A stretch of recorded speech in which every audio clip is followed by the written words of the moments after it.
Good afternoon and welcome to the Midday News. Here's what we have in the bulletin. Multi-million-dollar lawsuit filed on behalf of migrant Canadian farm workers. Traffic changes coming for Lucy. And later in sports, Wendy square off against England in second T20 International this afternoon. Thank you for joining us. I'm Shane Masters and here are the details. Students and teachers at the Gregory Park Primary School in St. Catherine were left terrified this morning following a shooting on the school compound. An exchange of gunfire between the police and at least two men. At the end of the shooting, one man was killed and another taken to hospital for treatment. Preliminary information is that the men jumped over at the school sometime after 8 during the devotional exercise. They were accosted by police officers who were on the compound, which led to the exchange of gunfire. Principal of Gregory Park, Richard Williams, says counseling sessions were held and school dismissed for the day. School will continue tomorrow morning. We have class party tomorrow, so all classes will do that and we will ensure that they come back and we'll just have regular scheduled programming. The Canadian government could be paying out millions of dollars if the courts rule in favor of the complainant in a lawsuit which has been taken out against them.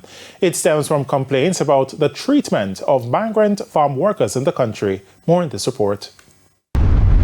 The class action lawsuit, which is being led by Justice for Migrant Workers Canada on behalf of thousands of migrant farm workers, including Jamaicans, seeks to facilitate full access to the employment insurance system. According to Justice for Migrant Workers Canada, the farm workers are required to pay into the facility. However, the workers have reportedly been denied regular benefits. Attorney at law Shane Martinez says the aim of the suit is to give the farm workers their due. What's being sought are both damages and a declaration. So damages are being sought, general damages for restitution, disgorgement in the amount of $500 million Canadian. And that's for breaches of Section 7 and Section 15 of the Canadian Charter of Rights and Freedoms. Section 7 has to do with security of the person, and Section 15 guarantees people the right to be free from discrimination on enumerated grounds.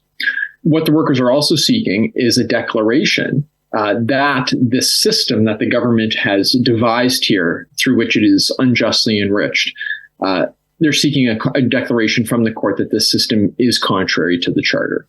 The decision of the court is expected to have far-reaching consequences for all migrant workers. This claim engages very important issues involving not just Canadian law, but also international law, including international conventions having to do with the rights of migrant farm workers and other migrant laborers around the world as well. This is a claim that we would strongly encourage the Jamaican government to pay close attention to and to monitor as much as it possibly can, because it is potentially going to have significant ramifications for Jamaican citizens, given how many are potentially impacted if the case is ultimately approved as a class action by the courts here. Motorists traveling in or through Lucy in Hanover can expect traffic changes heading into the Christmas season. While changes for the shopping period are not new, this time it's expected to remain in place. Herman Green explains. Days after the tourism ministry made public its calls for the traffic and road issues between Negril and Montego Bay to be fixed, changes are being made to address the problem. Workers of the National Works Agency, as well as other stakeholders, were seen in the Hanover capital initiating changes to reduce the traffic problems. Community Relations Officer at the NWA's Western Office, Janelle Ricketts, explains. Effective Thursday, December 14, 2023, the Willie DeLissa Drive will be converted from a one-way traffic flow to 2 lanes of traffic. That means that persons coming from the direction of Montego Bay heading towards Negril, for example, would make a right turn, would be able to make a right turn come Thursday onto Willie DeLissa Drive and continue on instead of traveling onto Main Street as they would normally have done. This is similar to what happens each year at Christmas. However, this time it will be extended beyond the holiday period. For senior strategist with the Tourism Ministry, Delano Seavright, who noted the traveling problems last week, the change is welcomed. We have had thousands of visitors inconvenienced week after week because of the traffic congestion in the town of Lucy. The current changes, whilst they're not going to resolve the problem in its totality, we believe it will give significant improvement to the flow of traffic. To facilitate the changes, the NWA workers were seen making infrastructural changes, including the removal of the iconic Sir Alexander Bustamante Square sign. It's understood that the decision was made after stakeholder consultations. We, in consultation with the municipal corporation, have removed this monument with the intention of having it replaced. This was done with the intention of creating a wider space. We're having discussions with the municipal corporation and the Member of Parliament to ensure that the Alexander Bustamante monument is properly restored and even looks better than it was before. And that work is already in progress, and we're going to get that done. Herman Green, TVJ News. In the meantime, Ms. Ricketts says the traffic light at the Providence intersection along the Rose Hall Main Road in St. James will be repaired soon. This comes after 4 fatal crashes along the stretch of road, claiming the lives of 6 people, including 2 children and an American. The signal along the Anshore Main Road in the vicinity of the Providence community has been damaged due to a motor vehicle accident. Now, this was a fatal accident, and what we have been observing, there has been an increase in the number of accidents along the Elegant corridor. For instance, the traffic signal by the Providence intersection, which is now out, we are working to have that up and ready in another couple of days. But in the interim, we are urging motorists to be mindful that whenever a traffic signal is out of commission, no one has the right of way. And it's time for a break here on the Midday News, but stay with us. More stories when we return. Welcome back to the Midday News. Amidst increasing fraudulent activities being uncovered at several deposit-taking institutions, the Education Ministry is supporting a push for children's early exposure to financial literacy. The Jamaica Deposit Insurance Corporation, JDIC, is funding the circulation of a financial literacy text for primary school students ages 10 to 12.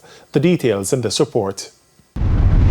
Financial do's and don'ts are now at the forefront of many Jamaicans' minds due to the fraud at several deposit-taking institutions recently. And while many of those problems were caused by adults, there's a view that children must be taught at an early age how to manage money so when they get older, they won't make financial mistakes. That's where this text comes in. The text is called The Budget Planner. The initiative to get the book in circulation in schools is funded by the Jamaica Deposit Insurance Corporation, JDIC. So we partner with the Bank of Jamaica, Financial Services Commission, and the Stock Exchange. They have supported the corporation in this endeavor and generally in our public education and awareness program, of which the development of this book is one of the many initiatives. Your commitment to financial education aligns with the JDIC's vision for a financially savvy and empowered society, starting with you or our youth.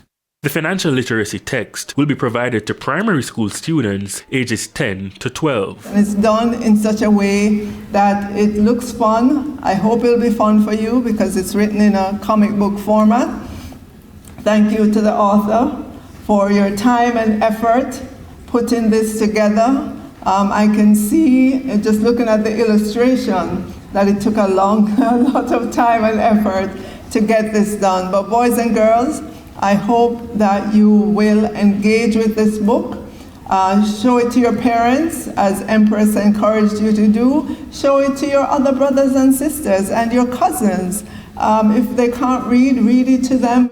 The Education Minister Favour Williams also re-emphasized the value of the JDIC in protecting the money of depositors in Jamaica. Bad things happen to banks, and therefore governments all over the world, including Jamaica, decided that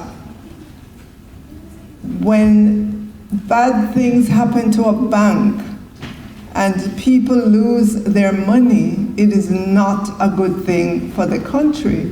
It's not a good thing for the persons who lose their money. So if something happens at the bank and you have up to $1,200,000, you don't have to worry. It is secure. Got that? Romarda Lyons, TVJ News. Mayor of St. Anne's Bay, Sidney Stewart, says he will be revisiting the issue of car washing activities along the White River to Mami Bay and the Duns River to Bull Point corridor, among other areas in the parish. We started out having identified all of these car washing operators in different locations. And we started out examining that. There are a number of things that we put in place, including recommendation from NEPA and Public Health and many other agencies.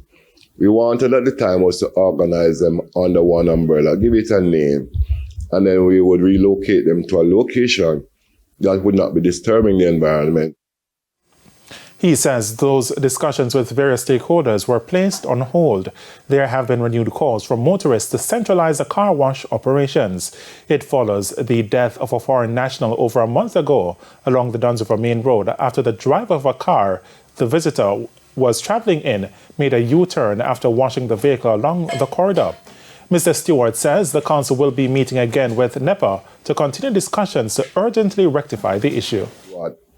They earn their revenue from this, their livelihood. So we are really trying hard to organize them in one location that will not disturb the environment, in one location that is actually crime-free, in one location where the owners of motor vehicle can find it suitable, can get some protection to go and have their vehicle washed. And it's now time for the Business Minute. The World Bank says developing countries spent a record $443.5 billion to service their external public and publicly guaranteed debt in 2022. Debt service payments, which include principal and interest, increased by 5% over the previous year for all developing countries. The World Bank says the 75 countries eligible to borrow from its International Development Association, which supports the poorest countries, paid a record $88.9 billion in debt servicing costs in 2022. In relation to Jamaica, the World Bank says the country's total external debt stock amounted to $17.6 billion last year. That's slightly lower than the 2021 figure of $17.8 billion. Further afield, there's a reprieve for renters in the U.S. as rent prices are beginning to decline across the country. Real estate company Redfin says rent declined 2.1% in November compared to the year before. Redfin says that is the biggest annual drop since February 2020. This, it says, is due to the surge in construction of apartment buildings. And that's it for the Business Minute. Now for the top regional and national stories, I'm Carrie Simpson. Thanks, Carrie. And we head to a quick break. When we come back, Spencer Darlington will have your midday sports report.